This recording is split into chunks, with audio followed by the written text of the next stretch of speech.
না বলতে পারাটা একটা গুরুত্বপূর্ণ দক্ষতা, যা আপনার নিজের শক্তি, সময় এবং নিজের প্রয়োজনীয় কাজগুলো আপনি করতে পারবেন। তাই অবশ্যই আপনাকে না বলতে হবে।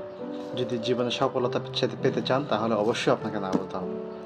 যদি না বলতে আপনার লজ্জাবোধ হয় তাহলে আপনি কয়েকটি পদক্ষেপ নিতে পারেন। স্পষ্ট করে বলবেন যে আমি এই কাজটি করতে পারবো না। যদি মনে করেন তাহলে আপনি কিছুটা ব্যাখ্যা দিয়ে বলতে পারেন যে এই কারণে আমি কাজটি করতে পারছি না। বিকল্প কোনো পথ থাকলে সেটা ওনাকে বলতে পারেন যে এইভাবে করলে কাজটা হবে, আমি পারবো না যেতে, বা আমি কাজটি করতে পারবো না, আপনি আপনার কাজটা করেন।